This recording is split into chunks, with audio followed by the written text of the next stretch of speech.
جب رمضان المبارک کا مہینہ شروع ہوتا ہے تو اللہ رب العزت اپنی خاص فضل و کرم اور رحمت سے جنت کے دروازے کھول دیتے ہیں، آسمان کے دروازے کھول دیتے ہیں، رحمت کے دروازے کھول دیتے ہیں، اور اسی طریقے سے اللہ رب العزت جہنم کے دروازے بند کر دیتے ہیں اور شیاطین کو زنجیروں میں جکڑ کر قید خانوں میں ڈال دیتے ہیں۔ حضرت ابو ہریرہ رضی اللہ تعالیٰ عنہ نے جناب نبی کریم صلی اللہ علیہ وسلم سے نقل فرمایا کہ جب رمضان المبارک کا مہینہ شروع ہوتا ہے تو اللہ رب العزت اپنی خاص فضل و کرم اور رحمت سے جنت کے دروازے کھول دیتے ہیں، آسمان کے دروازے کھول دیتے ہیں، رحمت کے دروازے کھول دیتے ہیں، اور اسی طریقے سے اللہ رب العزت جہنم کے دروازے بند کر دیتے ہیں اور شیاطین کو زنجیروں میں جکڑ کر قید خانوں میں ڈال دیتے ہیں۔ ان سارے انتظامات کا مقصد یہ ہوتا ہے کہ سال کے 11 مہینوں کے اندر انسان کے نفس پہ جو میل کچیل چڑھا ہوا ہو، جو سال کے 11 مہینے کے اندر مادیت پرستی انسان کے نفس پر غالب آ چکی ہو، اس زنگ کو دور کرنے کا انتظام کیا جائے۔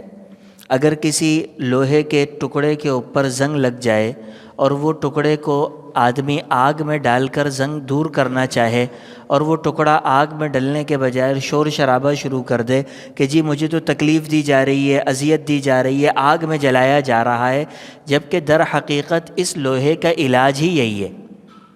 تو اسی طریقے سے رمضان المبارک کسی مشقت یا کسی تکلیف یا کسی اذیت کا نام نہیں۔ رمضان المبارک در حقیقت ہمارے جسم کے اندر جو خرابیاں پیدا ہو گئی ہیں، جو بیماریاں ہمارے اندر پیدا ہو گئی ہیں، ان بیماریوں کو دور کرنے کا نام ہے۔ اب جس آدمی نے اس بیماری کو دور کر لیا اور علاج کروا لیا، وہ تو ٹھیک ہو جائے گا، کامیابی کے راستے کی طرف چل پڑے گا، اور جو آدمی اس علاج سے بھی فائدہ حاصل کرنے سے انکار کر دیتا ہے، اپنی اس بیماری کو بچا کر رکھتا ہے، تو اس آدمی کا علاج پھر اس دنیا میں نہیں ہو سکتا۔ یہ سمجھنا چاہیے کہ ہمارا جسم مادیت یعنی مٹی سے بنی ہوئی چیزوں سے مرکب ہے، اور ہماری روح آسمان سے آئی ہوئی ہے، اور اس جسم کی قیمت صرف اس وقت تک ہے جب تک روح اس کے اندر موجود ہے۔ جس لمحے روح کا اس سے تعلق ختم ہوا، اس لمحے کے بعد اس جسم کی اتنی قیمت بھی نہیں ہوتی کہ بیٹے اپنے باپ کے اس جسم کو گھر کے اندر رکھے بیٹھے رہیں۔ جس لمحے روح کا اس جسم سے تعلق ختم ہوا تو وہ باپ جو دنیا کے اندر جب تک روح جسم کے ساتھ جڑی ہوئی تھی، بچوں کے لیے سب کچھ تھا، وہ روح کا رشتہ ختم ہونے کے بعد اب باپ ان کے لیے بوجھ ہے، ایک میت ہے، ایک مرحوم ہے، جس کو جل از جل زمین کے اندر ورنہ آگ کے حوالے کر کے جلا دیا جاتا ہے۔ یہ جو ہمارے جسم کی قیمت ہے وہ صرف اس روح کی وجہ سے، اور یہ بھی ذہن میں رہنا چاہیے کہ اس روح کا جو غذا ہے، جہاں سے روح آئی ہے اس کی غذا بھی وہیں سے ہے۔ جیسے ہمارا جسم مٹی سے بنا، اس کی غذا بھی مٹی سے نکلتی ہے، جتنی سبزیاں ہیں، جو چیزیں ہیں، وہ مٹی سے نکلتی ہے، ہم کھاتے رہتے ہیں اور پھلتے پھولتے رہتے ہیں۔ اس کے مقابلے میں روح آئی ہے آسمان سے، اس کی غذا بھی آسمان سے ملے گی۔ اب اگر جسم کو کوئی بیماری آتی ہے تو ہمیں فوراً پتہ چل جاتا ہے کہ جسم بیمار ہے اور ہم اس کے علاج کی طرف توجہ دیتے ہیں، لیکن روح کو جو بیماریاں آتی ہیں وہ ہم اس دنیا میں رہنے کی وجہ سے، مادی دنیا میں ہونے کی وجہ سے روح کی بیماریوں کا ہمیں پتہ نہیں چلتا کہ اس کو بیماری کون سی ہے۔ ہاں اتنا ضرور محسوس ہوتا ہے کہ وہ آدمی بے چینی کی کیفیت میں رہتا ہے، دلی سکون نہیں ملتا، دنیا کما لی، پیسہ کما لیا، عزت کما لی، شہرت کما لی، لیکن اس شخص کے دل میں ایک عجیب سا کھٹکا ہوتا ہے، ایک خوف ہوتا ہے۔ وہ سکون جو دل کو حاصل ہونا تھا، جو روح کو ملنا تھا آسمان سے، یہ آسمان کے دروازے بند کرنے کی وجہ سے اس کو کبھی سکون نہیں ملے گا۔ جیسے آپ کو بھوک لگ رہی ہو اور آپ کھانا کھانے کے بجائے اپنے سر کی مالش شروع کر دیں، بھوک لگ رہی ہو، آپ کھانا کھانے کے بجائے اپنا پیر دبوانا شروع کر دیں یا پیر دبانا شروع کر دیں، تو آپ کے پیٹ کے اندر ہونے والے درد کا علاج نہیں ہوگا، وہ درد باقی رہے گا، چاہے آپ ٹھنڈا اے سی چلا لیں، سر میں تیل لگا لیں، ٹانگ دبا لیں، لیکن وہ جو ایک بھوک کی وجہ سے کیفیت طاری ہوگی وہ رہے گی۔ اسی طریقے سے جب روح کی غذا بند کر دی جاتی ہے،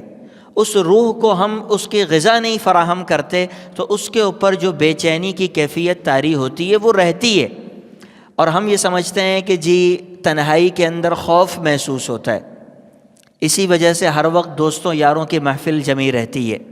تنہائی کے اندر خوف محسوس ہوتا ہے، اس لیے جیسے تنہائی میں آتے ہیں موبائل نکال کے فوراً کانوں میں ہینڈ فری گھسا کے اسی چیز کے اندر لگے رہتے ہیں۔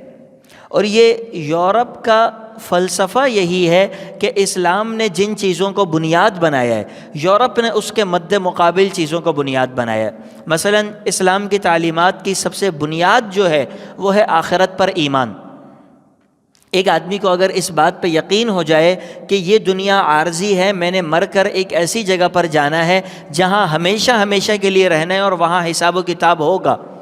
تو وہ آدمی بے وقوف ہوگا تو غلط کام کرے گا، اگر عقل مند ہوگا تو کبھی بھی اپنے زندگی کے اندر گناہ کی طرف نہیں جا سکتا، اس لیے کہ مجھے معلوم ہے کہ میں نے یہاں مر جانا ہے، یہ میری زندگی کے 20 سال 25 سال 15 سال 40 سال باقی ہیں، اس کے بعد مجھے اس دنیا سے اٹھا کر نکال دیا جائے گا اور کسی ایسی جگہ جاؤں گا جہاں پر سارا حساب و کتاب ہوگا۔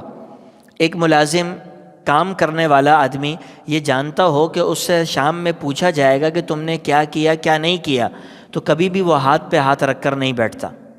وہ کام میں مصروف رہتا ہے۔ ایک اکاؤنٹنٹ کو اگر یہ فکر ہو کہ سال کے آخر میں حساب و کتاب ہوگا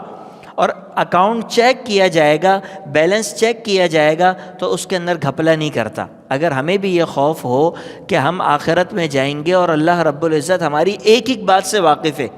ہماری اس بات سے بھی واقف ہے جو گھر کے اندر ہم نے اپنی بیوی کے ساتھ کی تھی، اس سے بھی واقف ہے جو میں نے اپنے بھائی بہنوں کے ساتھ کی تھی، اس سے بھی واقف ہے جو میں نے کسی سے نہیں کی تھی بلکہ صرف میرے دل میں خیال آیا اور کرنے کا ارادہ تھا لیکن مجھے مہلت نہیں ملی، اللہ اس سے بھی واقف ہے۔ اگر ان ساری چیزوں سے واقف ہو تو اس کے مقابل آدمی کیا کر سکتا ہے؟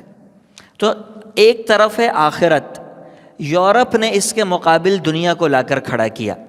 ہماری ترغیب، دین اسلام کی ترغیب یہ تھی کہ آخرت بناؤ آخرت بناؤ آخرت بناؤ، یورپ نے اس کے مقابل میں کھڑا کیا کہ دنیا بناؤ دنیا بناؤ دنیا بناؤ دنیا بناؤ۔ تمہاری ترقی کا دار و مدار یہ ہے کہ ایک وہ شخص جو زبان کا گندہ ترین آدمی ہو، اخلاق اچھے نہیں ہوں، لیکن ایک اچھی گاڑی کے اندر بیٹھا ہوا ہو، پروٹوکول ہو، 4 گارڈ اس کے ساتھ ہوں، اس کو دونوں ہاتھ سے سلوٹ کر لو۔ اور ایک وہ شخص جو اخلاق کا اچھا ہو، زبان کا اچھا ہو، کردار کا اچھا ہو، لیکن لباس گندہ ہو، پیدل چلتا ہوا دکھائی دے تو اس کو سلام کرنے کی ضرورت نہیں۔